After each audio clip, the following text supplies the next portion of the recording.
Let's again make sure we're recording. Okay. Okay, let's continue. Nutrition 2. Talk about the absorption and transport of lipids. So these lipids are absorbed into enterocytes and micelles. And we talked about this in the digestion chapter, how the lipids are triglycerides are digested by lipases into monoglycerides and free fatty acids. They're put into micelles.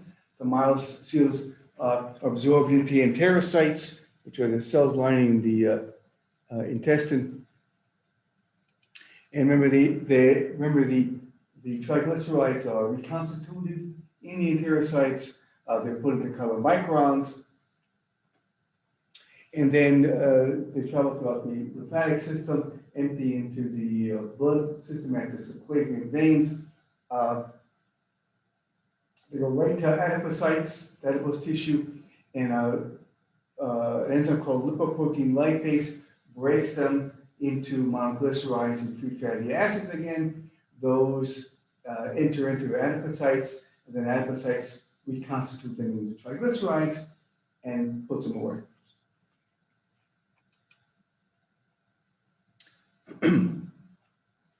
Now, the other type of lipids, and that's what are called dietary lipids. So that's the lipid that we eat. The other type of lipid, well, it's the same thing as triglycerides, is actually called lipogenesis, when we actually make triglycerides. If we eat, and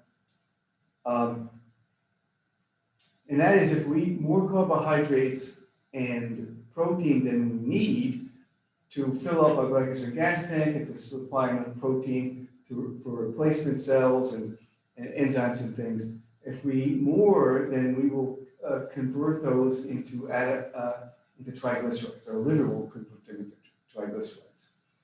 So carbohydrates and proteins convertible into triglycerides.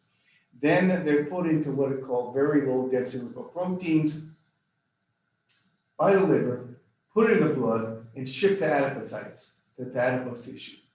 And then they go through the same thing there with the lipoprotein lipase, break into monoglycerides, free fatty acids, put it into the adipocyte, reconstitute the triglycerides. And then after that, the VLDLs become low density lipoproteins, LDLs. And they're largely cholesterol, plus the triglycerides. And they are in your blood and are transported to cells. These cells that need fat or cholesterol will bring them in by what's called receptor-mediated endocytosis. LDL receptors on cells if these cells need that fat.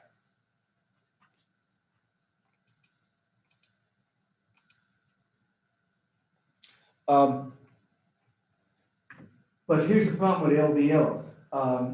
If the cells don't eat them, they leave them in the blood, and they start to build up, and they are actually what's called the bad cholesterol. They are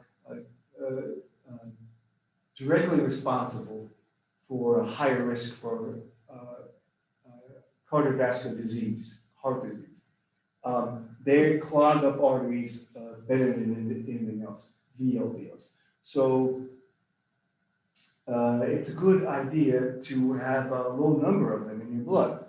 Now, HDLs, high density lipoproteins, are made by the liver to bring, to transport cholesterol from other organs back to the liver for disposal. So, those lipoproteins are actually helps prevent heart disease, helps prevent cardiovascular disease. It's good for them to be high. So when you go in and get your blood lipids, they can give you total cholesterol, and that means something. But what's really more important is the HDL to LDL ratio. You want that to be as high as possible. You want more HDLs and fewer LDLs, and that is direct correlation for your risk for cardiovascular disease. Best way to lower LDLs is to lowering intake of saturated fatty acids and also lowering the intake of food in general. Overeating will raise your LDLs because that extra carbohydrate, extra protein is going to be made into fat, put into VLDLs, which become LDLs. Best way to increase HDLs, exercise. It's one of the great benefits of exercise. It raises HDLs in your blood. Something else that raises HDLs, but this is not a good idea to get into that if you don't already drink alcohol. Not a good idea to start drinking alcohol, but alcohol actually also does raise HDLs. So a lot of people think low to moderate alcohol intake is actually a very healthy thing to do. But that means, 1 drink a day for females and 2 drinks a day for males. And most of us do more than that. I know I do more than that. But that becomes not a healthy thing to do. So, as I mentioned, best indicator of risk of heart disease is ratio of HDL to LDL. And trans fat. Let's talk about trans fat. I can take the rest of the time on trans fat. It's a partially hydrogenated vegetable oil. It's the nastiest stuff you could possibly eat. The way to really increase your risk for cardiovascular disease is to eat trans fat. It's in a lot of processed foods, mostly like baked products. And it was originally created as candle wax. But then when the country became electrified, they had to find something else to use it for. And what it does is it provides shelf life for processed foods. It doesn't become rancid nearly as fast as regular fat. And so that's why a lot of companies put it in there. But it's really bad stuff. It's got a triple whammy. The first whammy is that it raises LDLs, which is bad. And it also lowers HDL. So a lot of things, just do one thing. You eat too much food, it just raises LDL, doesn't affect HDLs. But this thing affects both in opposite ways and in bad ways. Increase LDL, decrease HDL. And the third way is it inflames blood vessels. And that's the very first start in plaque in arteries is damage. Inflammation leads to plaque. And so it's, like I said, it's a triple whammy. So that's why trans fat is so dangerous. And it's been banned. It was supposed to have been banned in this country, but it hasn't been yet. But a lot of companies are getting the message, taking it out. It used to be in like potato chips, but you hardly ever find it now. But the cookies, you can find a lot of cookies, and baked products is where you would find things. So if I go into the grocery store and I see this on a food label, I put that thing right back in the shelf. But that's just me. And there it is right there. Picking up cholesterol and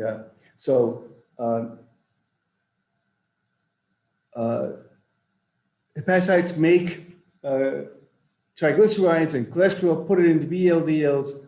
VLDLs bring these fat and cholesterol to adipose tissue, leaves LDLs, and LDLs can transport fat and cholesterol into cells by binding to these LDL receptors. Now, some people have a defective allele for LDL receptors, and they have half the number of LDL receptors than the normal person, and that really increases their risk for heart disease. And they will probably, if not treated, have a heart attack in their late 40s, early 50s. These are people that the statin drugs were made for. They have genetically high cholesterol. Some people have are homozygous for this defective LDL receptor, and they have huge amount of LDLs, way more than they should. And their cells can't even take the LDLs in, so they really build up the high levels in blood. And this person will have a heart attack in their teenage years if they're not treated. And then remember, the HDLs pick up fat and triglycerides and cholesterol from around the body and bring it back to the liver to be destroyed. So that's the good thing. They're really the good cholesterol. Let's move on to protein. Proteins are polymers of amino acids. Right? Functions, wow. How many functions do you want to list? For a while. I mean, there's structural proteins, there's enzymes, there's hormones, there's all kinds of stuff that proteins do. Requirements. Take your weight in pounds and multiply it by 0.37. That's how many grams of protein you should eat in the course of the day. Most of us get way more than we need. Higher in some circumstances. If you work on a lot, or you're a bodybuilder or something, you may need more than if you're a pregnant woman, you might need a little bit more. There's a little bit of danger of high intake because it's kind of rough on the kidneys. The kidneys have to deaminate and deal with some of this high protein. So it is a slight risk of a little bit of renal problems if you eat a lot of protein. Essential and non-essential amino acids. So what does this mean? Remember what essential means in terms of nutrition. Can we make this stuff? There are 20 amino acids that proteins are made from. About half of them are essential. We can't make them, we have to get them in our diet every day. Because if we need to make an enzyme, a particularly important enzyme that has this particular amino acid that we can't make, and it's not in our bodies, we can't make it. We can't make that enzyme. So we need to get those every day. And complete, incomplete protein means, does this food source have all of the essential amino acids? That would mean it's a complete protein. Incomplete means it's missing one or more, or really deficient in one or more. And here's the thing, if you're not a vegetarian, if you do eat meat, you got no problems with getting essential amino acids. Meat has got all of them. But plants do not. Many plant proteins are incomplete. They either don't have one of them or really low on it. And so if you're lacto-ovo-vegetarian, not to worry. Egg whites are like perfect proteins for human beings. I mean, they got all the essential amino acids in great ratios. But if you're a vegan, you got to worry about it because. And that's why some foods go together. This is called complementary food sources. That's why rice and beans goes together. Go to a Mexican restaurant to get rice and beans. Why? Rice is missing one of the essential amino acids, so it's really low in it. Beans missing one are very low. But beans have the one that rice is missing. Rice has the ones that beans are missing. Put them together, you got them all.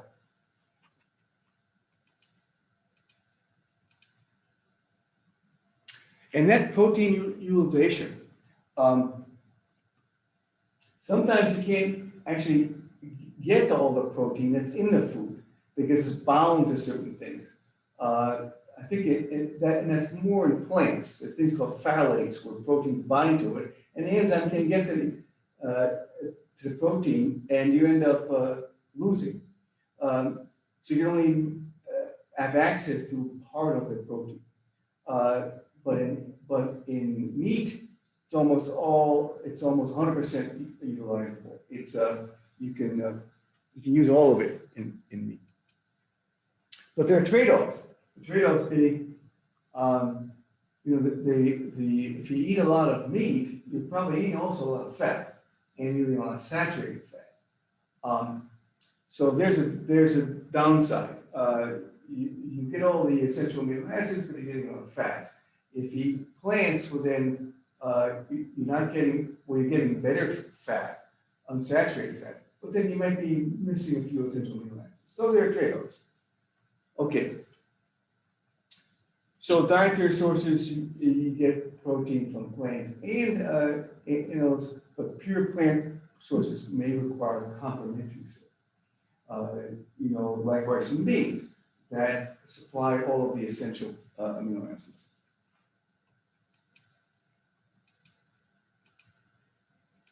So you have a net nitrogen balance. You're taking in more nitrogen than is leaving the body. So a positive nitrogen balance is growing children. They got to make a lot of cells. They got to need a lot of protein to grow. Pregnant women, they got another that's growth also, and you have to be in positive nitrogen balance. You need more protein than the next person, needs more nitrogen than the next person. And athletes in resistance training, which means like weightlifters, and you want to build muscle, you got to take in a little bit more protein. Negative is that you're losing more nitrogen than you're gaining, and that's muscle atrophy. You don't use your muscles, you'll lose them. They'll shrink, and you'll be breaking down those amino acids and be losing that nitrogen. And starvation will do that to you.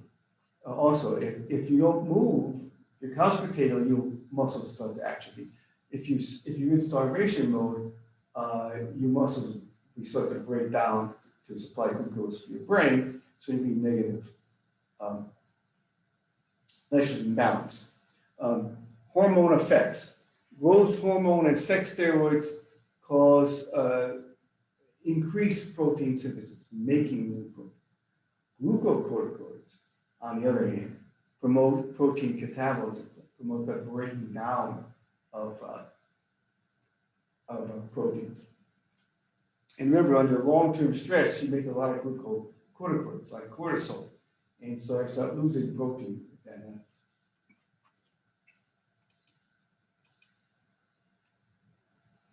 Okay, vitamins and the minerals, micronutrients. So vitamins, we think of these as organic micronutrients.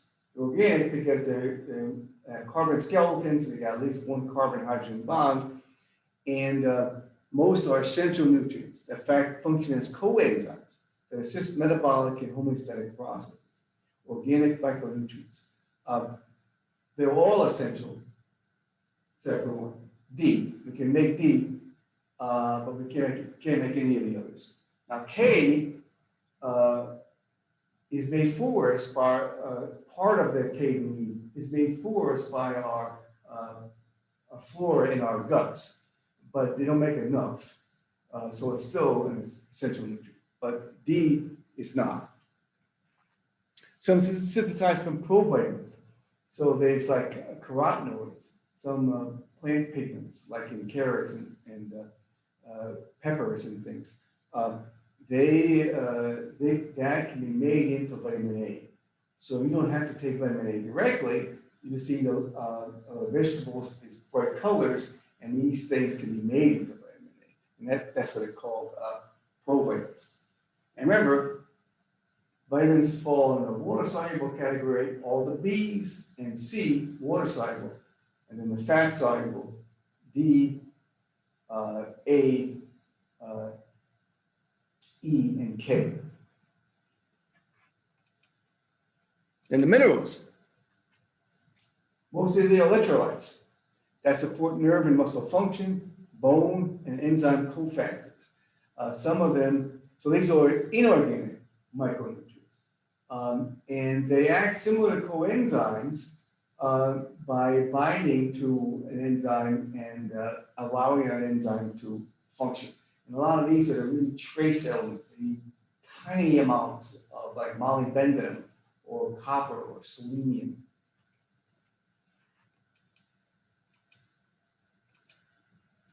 So recommendations, nobody's coming at the food police. Nobody's telling you what to eat. You can eat what you want. These are just recommendations by nutritionists and everybody about how much you need of these things. And they put, the federal government puts forth recommendations and guidelines, and we used to have the food pyramid. Now it's a plate. I thought the pyramid was better than the plate, but now it's a food plate. Food labels. I am really, of course, I probably suffer from something called orthorexia, orthorexic nervosa. Anorexia nervosa is not eating. Bulimia nervosa is overeating and purging. Orthorexia is an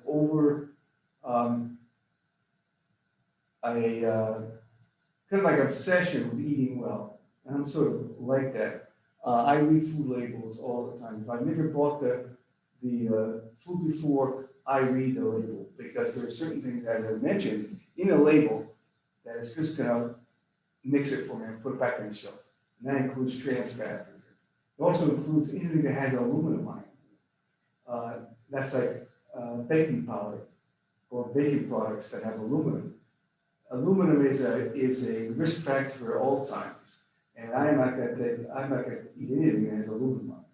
Food colors, forget it. If the food color is in there, I'm not buying it, because these are coal tar dyes, these are petroleum products. They're not food, so I'm not going to eat them.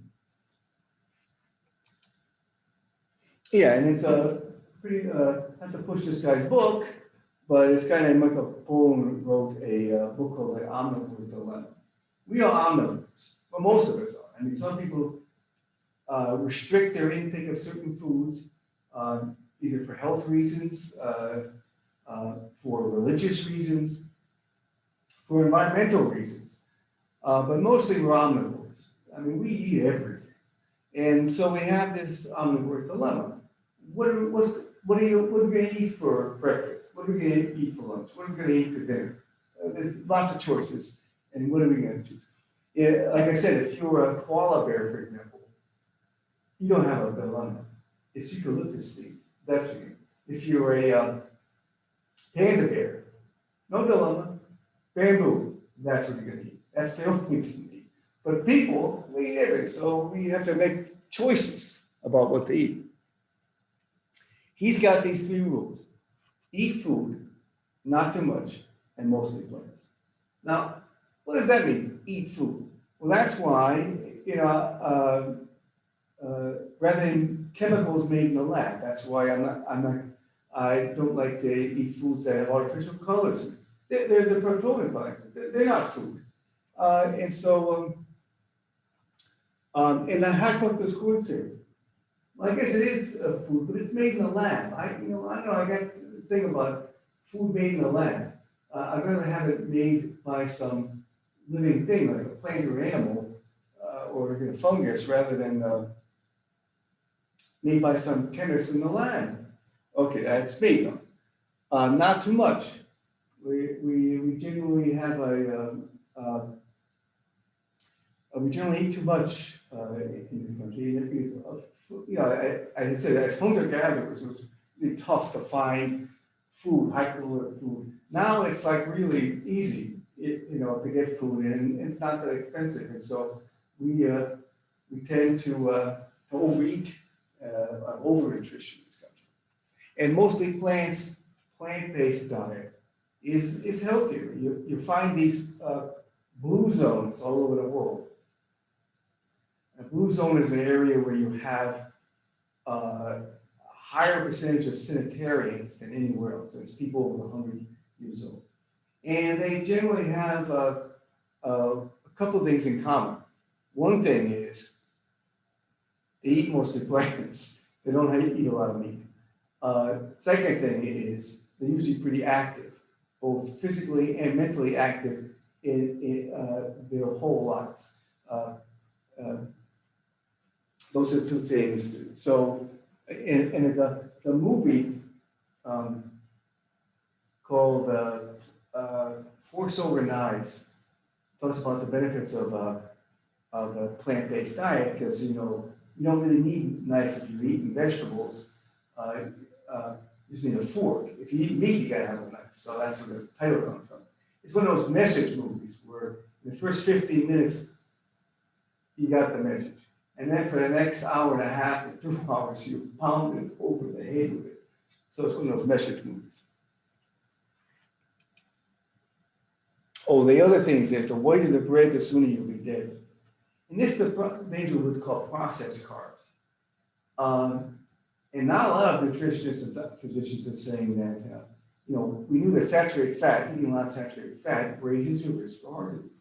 But now eating the processed carbs, the white flour, you'll find a white rice or white bread and cake, it's really dangerous stuff, and it leads to not only risk of type 2 diabetes mellitus, but also obesity and heart disease as well. So now most people think that it's eating processed carbs is much. It's important to eat carbs, but eat the whole carbs.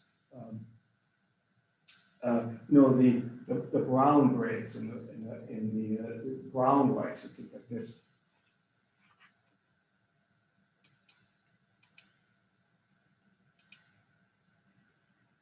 Okay, I'm going to get into this absorptive and post-absorptive state and talk more about metabolic rate in the next video. So I'm going to call it here.